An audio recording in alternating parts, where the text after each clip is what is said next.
ሰላም ሰላም የዩቲዩብ ቤተሰቦቼ፣ ዛሬ በዩቲዩብ ቻናል ትርፋማ የሚያደርጉን 10 የዩቲዩብ ሀሳቦች ይዤ መጥቻለሁ። በአንደኛ ደረጃ የምናየው የቴክኖሎጂ ግምገማዎች ነው፣ ወይም ተች ሪቪው የሚባል ነው።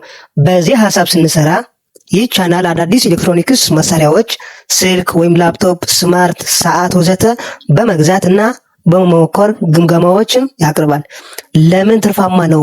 ሰዎች አዳዲስ መሳሪያዎች ከመግዛቶች በፊት አስተማማኝ መረጃ ይፈልጋል። ቴክኖሎጂ ደግሞ በፍጥነት ስለሚለዋወጥ ሁልጊዜም አዲስ ይዘት ለመፍጠር ቀላል ነው። ከቴክ ኩባንያዎች ጋር በመተባበር ስፖንሰርሺፕ እና በአማዞን ሊንኮች ተጨማሪ ገቢ ማግኘት ይቻላል።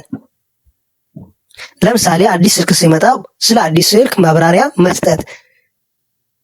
ሁለተኛ ደረጃ በዩቲዩብ ቻናል ትልቅ ገቢ የሚያስገኘን ፋይናንስ እና ኢንቨስትመንት ነው። ይህ ቻናል ስለ ገንዘብ አስተዳደር፣ ኢንቨስትመንት፣ አክሲዮን ገበያ፣ ስለ ክሪፕቶ ከረንሲ እና ስለ ፎሬክስ፣ ሌሎች የፋይናንስ ጉዳዮች ትምህርታዊ ይዘት ያቀርባል። ለምን ትርፋማ ነው? ሰዎች የገንዘብ ነክ እውቀታቸው ማሳደግ ይፈልጋሉ። በዚህ ዘርፍ ላይ መረጃዎች ደግሞ ከፍተኛ ፍለጋ አላቸው። ከባንኮች፣ የኢንቨስትመንት ኩባንያዎች እና የፋይናንስ አማካሪዎች ጋር በመተባበር ገቢን ማሳደግ ይቻላል። ስለዚህም በዩቲዩብ ቻናል ስንሰራ ትልቅ ገቢ ማግኘት እንችላለን። ለምሳሌ ሰው ስለ መለወጥ ማደግ ስለሚፈልግ ስለሱ ትልቅ መረጃ እንዲኖረው ስለሚፈልግ በዩቲዩብ በዚህ ሀሳብ ስንሰራ በጣም ትልቅ ገቢ ማግኘት እንችላለን። ሶስተኛ ትልቅ ብዙ ገቢ የሚያስገኘን በሶስተኛ ደረጃ ምግብ ዝግጅት እና የምግብ አዘጋጃጀት ማለት ነው። ይህ ቻናል የተለያየ ምግብ እንዴት ማዘጋጀት እንደሚቻል በቪዲዮ ያስተምራል።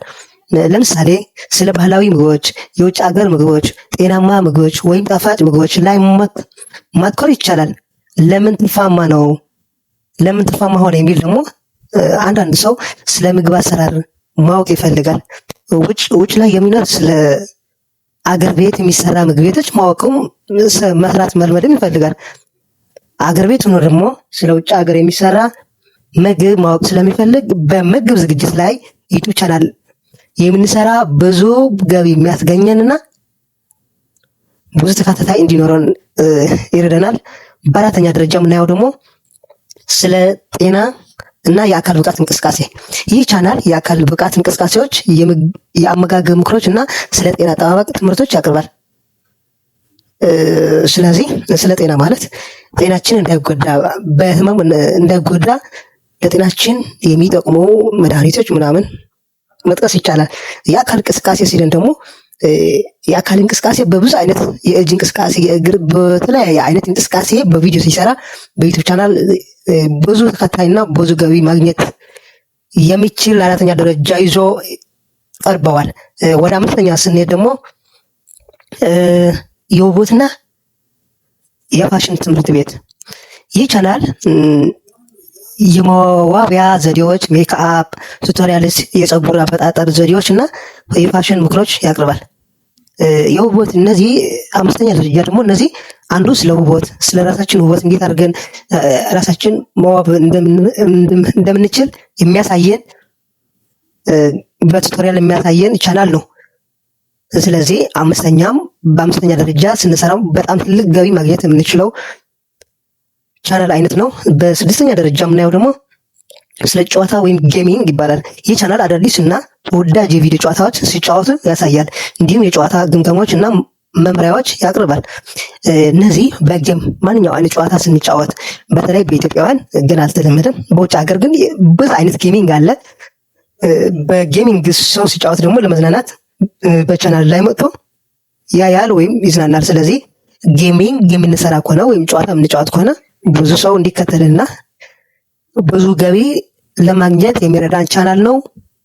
በሰባተኛ ደግሞ የጉዞ እና የቱሪዝም ትራቭል ኤንድ ቱሪዝም የሚባል ቻናል ነው።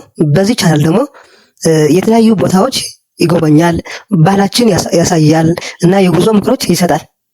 ለምሳሌ ወደ አንድ ቦታ ሲሄድ ስለ ቦታው ሁኔታው ምን እንደገጠመው ምን አይነት እንደሚመስል በቪዲዮ በአካል ሄዶ ያሳያል።